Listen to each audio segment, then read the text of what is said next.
And former cast members of Netflix's Love is Blind are pushing for some major changes that could shake up the reality TV industry.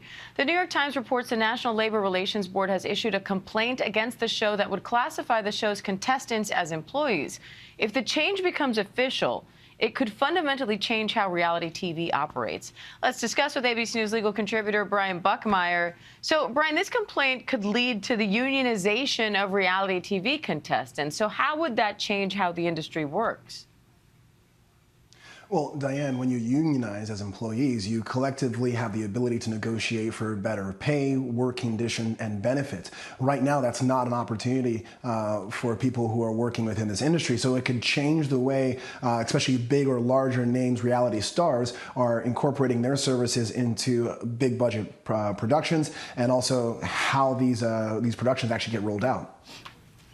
Now, the Times reached out to the New York Times. The New York Times reached out, I should say, to lawyers for the production companies behind Love is Blind. They declined to comment. Netflix didn't respond either. But in the past, the show's creator has said contestants make their own choices and they can leave the show anytime they want. So how would that change if contestants become employees?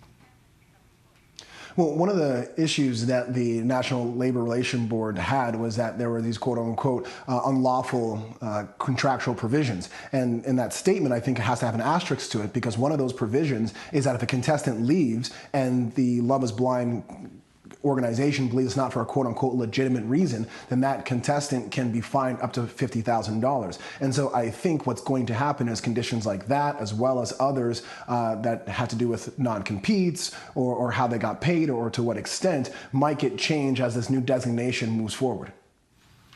The complaint was filed in Minnesota, Brian, but it can be appealed to the board in D.C. Now, with a former reality TV star now heading back to the presidency, do you think that could impact how this plays out? And do you expect the producers of Love is Blind to keep fighting this? So kind of answering in a different order. Yes, I would think they would continue to fight it just because there's so much money on the line here. And just for some point of reference, the National Labor Relations Board is a board of 5 people with a general counsel that is appointed by the president so long as the Senate confirms them. And so, yes, having Donald J. Trump as the president-elect and soon-to-be president, I do think that his relationship with the reality TV industry could impact whether or not the next labor board, decides to continue with this decree or decides to step back from it. And I think an appeal from Netflix, Love is Blind, and others potentially associated with it, and I know Netflix isn't named as a defendant, but they could have a say in this, could change the trajectory of this decision. All right, Brian Buckmire, thank you.